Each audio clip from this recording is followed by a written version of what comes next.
Assalamualaikum warahmatullahi wabarakatuh. Pada kesempatan kali ini saya akan coba untuk menjelaskan uji Fisher dan uji chi-square. Ya, uji Fisher biasanya dipakai uji chi-square ya, biasanya dipakai untuk mencari tahu hubungan antara A dan B. Nah, kebanyakan ini tergelincir ya, artinya pemilihan ujinya itu banyak yang salah ketika data variabel independen dan dependennya itu sama-sama kategorik, akhirnya ujinya pakai Spearman. Nah, ini yang paling banyak dan sering sekali terjadi seperti itu.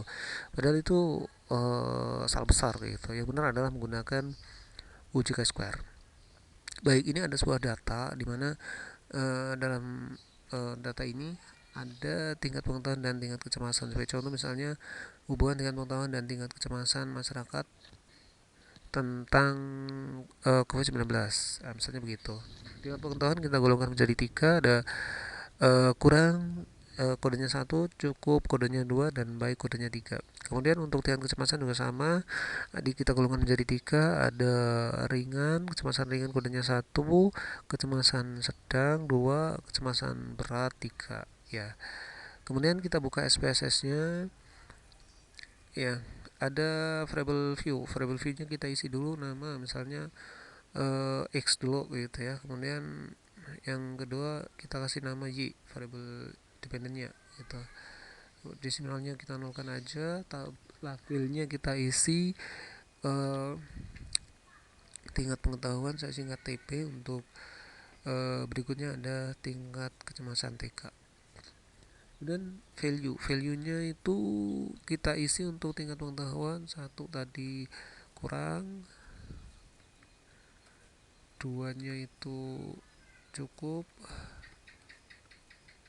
kemudian tiga adalah baik. Kemudian berikutnya tingkat kecemasan, satunya tadi ringan,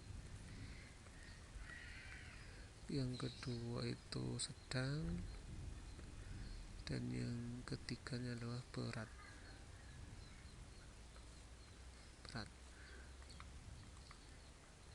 Nah, setelah itu kita buka data view.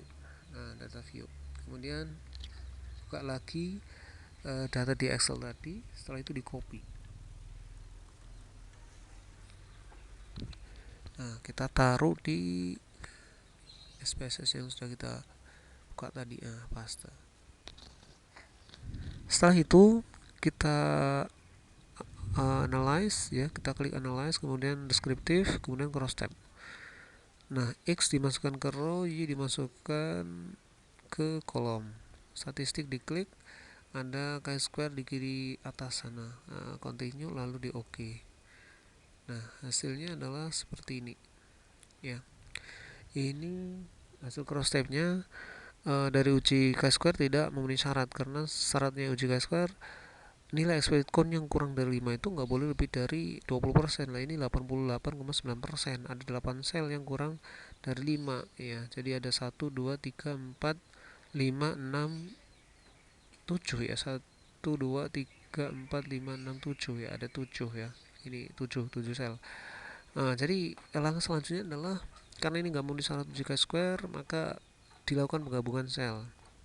Caranya transform, kemudian record into different variable, X nya kita ubah tadi ya, ini yang baik kita gabungkan sama yang cukup, kemudian yang tingkat pengetahuan, tingkat kecemasan ringan sama sedangnya kita gabungkan di sini ya. Jadi misalnya ini kita ganti XX, kemudian labelnya sama, tingkat pengetahuan, oh ya belum dulu, ini change dulu, kemudian ini nilainya diubah dari 1 menjadi 1 ya, 2 2, kemudian 3 nya 2, 3, lalu di continue, lalu oke. Berikutnya yang diubah adalah yang kedua, variable y nya ya, variabelnya ini keluarin dulu, y nya dimasukin, kita ubah menjadi YY misalnya. Labelnya tingkat kecemasan, di change, kemudian klik all-nya. Oh iya, ini sudah ada, tinggal diubah ini aja. Duanya tadi diubah menjadi satu, ya, diubah menjadi satu. Change 3211. Oke, continue, ya, continue. Oke, lalu oke. Terus kita masuk lagi ke sini, ini di nolkan aja desimalnya. Langkahnya selanjutnya adalah sama, analyze, kemudian masuk di cross tab, ya, cuman ini x nya diganti xx, y nya juga diganti yy, ya. Kemudian statistik diklik karena tadi sudah 2x2, risk nya dicentang biar nanti bisa muncul rasionya, langsung di oke. Ya, hasilnya adalah seperti ini, ya. Ini hasil cross tab nya yang baru adalah 5, 5, ada 11, 4. Jadi ada satu sel yang nilainya kurang dari 5, artinya ada 25% yang expected count yang kurang dari 5 itu. Nah, ini juga nggak memenuhi syarat uji chi-square. Jadi karena tidak memenuhi syarat uji chi-square, maka uji yang dipakai adalah uji Fisher exact. Nah, ini yang kita baca adalah yang ini, 0,397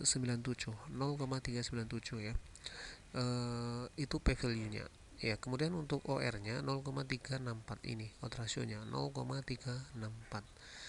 Jadi itu langkah-langkah untuk melakukan uji chi-square dan Fisher exact serta bagaimana cara melakukan penggabungan sel. Saya kira itu cukup.